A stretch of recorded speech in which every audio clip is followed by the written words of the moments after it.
The cops thought they'd caught just another trespasser, forcing him to pick up trash under the blazing sun while they smirked with pride. But they had no clue who he really was until a black SUV rolled out of the woods. What happened next turned their world upside down. Let's start from the beginning. It was one of those summer days that felt like the air had turned into a warm blanket. Stifling, but oddly comforting. The cicadas were buzzing like they'd just had way too much caffeine, and the sun was throwing heat like it had a grudge. 54-year-old Elvin Moore didn't mind though. With his simple t-shirt, worn jeans, and sneakers that had seen better days, he was the picture of a man who enjoyed life's simpler pleasures. Short, stocky, with a head of salt and pepper hair that made him look like wisdom personified, Elvin carried himself with the kind of quiet confidence that made people notice him, even if he wasn't trying to stand out. Elvin had lived in this small, sleepy town, in the heart of a strict state for decades. The kind of place where folks kept their curtains drawn and their noses in everyone else's business. The laws here, let's just say they weren't made for people like Elvin, and though he usually kept his head down, today he was just trying to enjoy the woods. The forest was Elvin's escape, a place where he could think, clear his mind, and leave the noise of the world behind. The tall trees stood like sentinels, their shadows offering a cool refuge from the sun. He was lost in thought, stepping lightly along the trail he knew like the back of his hand, when a sudden wail of sirens shattered the peace. "Hey, you there!" a voice barked, sharp enough to cut through the cicadas' chorus. Elvin turned, calm as ever, to see a police cruiser pulling up. The officer stepping out looked like he'd been cast straight out of a bad cop drama. Officer Joe Harper, mid-30s, lean with a grin that was more predator than pleasant, walked toward Elvin like he owned the place. Behind him, a younger officer, Tommy, tagged along, looking like he'd rather be anywhere else. "Something wrong?" Elvin asked, his voice steady but curious. Joe didn't answer immediately. He was sizing Elvin up, his eyes narrowing as if trying to find a reason to escalate things. "Something wrong? You're damn right there's something wrong," Joe finally spat, stepping closer. "This here's private property and you're trespassing. You got a permit to be wandering around?" Elvin frowned. Private property? He'd walked this trail for years and never seen so much as a keep-out sign. "Sorry, officer, I didn't see any signs. I've been walking here for ages." "Yeah, well, maybe it's time someone taught you the rules," Joe cut him off, his grin widening into something nastier. He reached into the back of the cruiser and tossed a large black trash bag onto the ground in front of Elvin.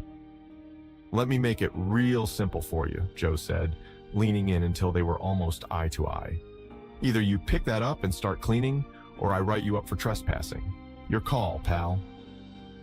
Elvin's jaw tightened, but he kept his cool. He wasn't about to let this officer see him lose his composure. With a slow nod, he bent down, picked up the bag, and started walking the trail again. This time with Joe and Tommy following close behind, like two overzealous babysitters. The task itself wasn't hard, but the humiliation was suffocating. Every step, every piece of trash he picked up, felt like a small stab at his dignity. And Joe? He wasn't about to let the opportunity for a power trip pass him by. "Yeah, that's it. Pick up every little piece," Joe called out, his voice dripping with mockery. "Maybe next time you'll think twice about strolling where you don't belong." Elvin didn't respond. He kept his head down, focused on filling the bag, but every fiber of his being screamed for him to push back. Not now, though, not here. Tommy, the younger officer, trailed behind Joe, his body language practically shouting discomfort. He glanced at Elvin every now and then, his eyes darting away quickly whenever Elvin looked back. The forest, once a place of peace, now felt oppressive. The trees seemed to close in, their branches like crooked fingers pointing at the absurdity of the scene. Yet, through it all, Elvin remained composed. He wasn't a man to act on impulse, not when there were better ways to make a point. With each step, as the weight of the trash bag grew, so did Elvin's resolve. He might have been forced into this degrading task, but the wheels in his mind were already turning. Joe Harper thought he was in control, but he had no idea who he was messing with. Elvin tightened his grip on the bag, his mind focused on one thought. this wasn't over. The sun wasn't just shining, it was practically grilling everything in its path. Sweat trickled down Elvin's back as he bent over for what felt like the 100th time to pick up a crumpled soda can. The black trash bag was heavier now, dragging against the ground as if mocking him. Every motion was deliberate, not because he wanted to take his time, but because every fiber of his being refused to give Joe Harper the satisfaction of seeing him rush. "Come on, Grandpa!" Joe's voice sliced through the stillness, his tone oozing impatience. "You think I got all day to babysit you? Pick it up. My lunch isn't gonna wait forever." Elvin straightened up slowly, wiping his brow with the back of his hand. His calm gaze locked onto Joe, the kind of stare that could silence a room. But Joe wasn't the type to notice subtle warnings. "You think this is the right way to handle this?" Elvin finally asked, his voice calm but edged with steel. Joe stepped forward, his boots crunching against the dry leaves. "You gonna lecture me now? Maybe you need a reminder about how things work around here." His voice grew sharper, like a knife trying to carve through Elvin's composure. Elvin said nothing, his silence louder than any words. Joe hated it. He could feel his control slipping, and it made him reckless. "Look at me when I'm talking to you," Joe barked, his hand twitching toward his holster, more out of habit than necessity. "Or do I need to spell it out for you?" Before the situation could spiral further, the sound of rustling leaves broke the tense standoff. From the tree line, a figure emerged. Carl, the forest ranger. He was the kind of man who looked like he belonged in the woods, rugged, with weathered skin and eyes that seemed to have seen it all. "What's going on here?" Carl's voice carried the weight of authority, even if he didn't wear a badge. He walked toward the group, his arms crossed and his boots thudding against the dirt path. Joe turned to face Carl, his grin returning like he was slipping into character. "Oh, nothing much," he said, waving a hand dismissively. "Just doing our civic duty, helping this gentleman clean up the forest he decided to stroll through without permission." Carl's eyes narrowed as they moved between Joe, Tommy, and Elvin. His gaze lingered on Elvin a moment longer, like he was trying to piece together a puzzle.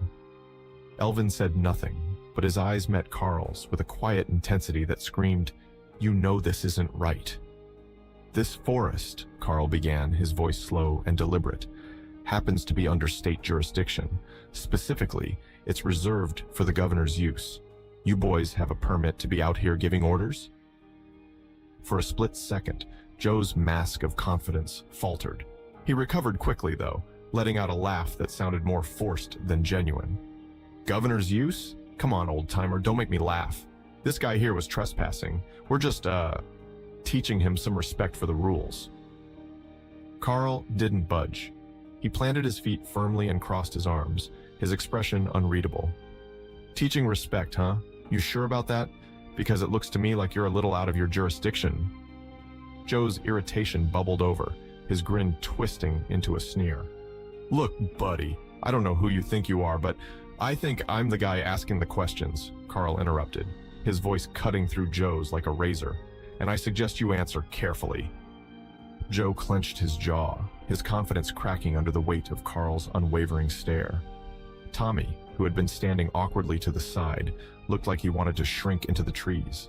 His eyes darted between Carl and Joe, silently pleading for someone to defuse the situation. Elvin, meanwhile, remained motionless, his hands resting lightly on the trash bag. He didn't speak, but his presence was anything but passive. He was watching, listening, and waiting. Joe finally broke the silence, his voice low and filled with frustration. "We're just doing our job, all right? This guy was wandering around where he shouldn't have been. End of story." Carl raised an eyebrow, his skepticism palpable. "You're sure about that? Because from where I'm standing, it looks like you're the ones crossing a line." Joe muttered something under his breath, then turned to Tommy. "Let's wrap this up. We don't have time to stand here all day." Carl didn't move as they started to back off, his eyes still locked on Joe like a hawk tracking its prey. Elvin finally spoke, his voice calm but pointed. "Thank you, sir," he said, nodding slightly toward Carl. Carl nodded back, but his expression remained serious. He wasn't done with this, not by a long shot. And neither was Elvin. As Joe and Tommy walked away, their retreat more hasty than confident, Elvin felt a flicker of satisfaction. But it wasn't over. Not yet. The wheels were turning, and both he and Carl knew this encounter was only the beginning. The trash bag was nearly bursting at the seams, dragging behind Elvin as if it carried the weight of every insult and jab Joe had thrown at him that afternoon. Elvin's shirt clung to his back, damp with sweat, but his posture remained as steady as ever. Each step was deliberate, every motion purposeful. He was just tying off the bag when the unmistakable growl of an engine cut through the forest's stillness. From the tree line emerged a sleek black SUV, its tinted windows gleaming under the relentless sun. The vehicle rolled to a stop with an air of authority, the tires crunching softly on the gravel path. Elvin straightened up, brushing his hands on his jeans, and turned to face the new arrival. Joe froze mid-step, his earlier bravado suddenly replaced with confusion. Tommy, still fidgeting in the background, looked like he wanted to disappear into the nearest bush. The driver's door opened first, and out stepped a man in a dark suit, his tie so sharp it could have cut through the tension in the air. His companion followed, equally polished, both of them exuding an aura of quiet power. Without hesitation, one of the men walked straight up to Elvin, his expression composed but respectful. "Governor," the man said, his voice low and steady. "Is everything all right here?" He inclined his head slightly, a gesture that was equal parts deference and reassurance. For a moment, the forest seemed to hold its breath. Joe's jaw practically hit the dirt, his face cycling through a kaleidoscope of emotions. Disbelief, panic, and something that looked suspiciously like regret. Tommy, on the other hand, went as pale as a ghost, his hand gripping the edge of his utility belt, like it was the only thing keeping him upright. Elvin allowed the silence to stretch just long enough to let the weight of the situation sink in. Then, for the first time that afternoon, he smiled, a calm, deliberate smile that spoke volumes. "Yes," Elvin finally said, his voice carrying a steady confidence that seemed to ripple through the air. "Everything's fine now." Joe took a shaky step back, his mind clearly racing to process the new reality. "Governor?" he stammered, his voice barely above a whisper. The word hung in the air like an uninvited guest, impossible to ignore. Elvin turned toward Joe, his expression unreadable but his gaze piercing. He closed the distance between them with a slow, deliberate stride, each step measured like the ticking of a clock. Stopping just short of Joe's trembling frame, he locked eyes with the officer, his voice calm but laced with an unshakable authority. "This," Elvin said quietly, his words cutting through the stunned silence, "is your last day in uniform." The sentence wasn't loud, but it didn't need to be. It carried the weight of inevitability, a verdict delivered with all the subtlety of a hammer hitting a nail. Joe's face twisted into something between a grimace and a plea, but he didn't dare speak. Behind them, Tommy looked like he was ready to bolt, but the suit-clad men standing near the SUV ensured he stayed rooted in place. Elvin turned his attention to the younger officer, giving him a long, appraising look. Unlike Joe, Tommy wasn't bold enough to meet his gaze. "You," Elvin said, his tone softening ever so slightly, "still have a choice to make. I suggest you think carefully about it." Tommy swallowed hard, his Adam's apple bobbing like it was trying to escape. He nodded quickly, his face a picture of quiet terror. As the suited men moved to escort Joe and Tommy back to their cruiser, the forest seemed to exhale. The tension dissipated, replaced by the hum of cicadas and the faint rustle of leaves in the breeze. Elvin didn't say another word. He simply dusted off his hands, nodded once to the men in suits, and climbed into the waiting SUV. As the vehicle pulled away, the gravity of the moment remained suspended in the air, leaving Joe and Tommy standing in the wreckage of their arrogance. The aftermath was swift and unforgiving. By the next morning, the story was plastered across every local news outlet. Headlines blared about the rogue officer who had dared to humiliate the state governor during a routine walk in the woods. Social media exploded, the hashtags piling up as people shared their outrage, disbelief, and, in some cases, reluctant amusement. Joe Harper became an overnight symbol of unchecked authority gone wrong, The video of his confrontation with Elvin, captured by one of the governor's staffers, went viral, sparking debates about police reform and accountability. Within hours, Joe was placed on administrative leave, his career effectively over. As for Elvin, he didn't waste the momentum. The incident became the catalyst for a statewide initiative aimed at overhauling law enforcement training and policies. Standing at the forefront of the movement, Elvin used his platform to push for meaningful change, his quiet strength and unwavering determination inspiring countless others to join the cause. The forest, once a symbol of isolation and tension, became a rallying point for reform. And Elvin Moore, the man who had been underestimated and dismissed, proved that even in the face of injustice, dignity, and resolve, could pave the way for change. What would you do in Elvin's shoes? Share your thoughts in the comments. Have you or someone you know faced something like this? Don't forget to like and share to spread awareness. This story was made to inspire change and make the world better. Your voice matters.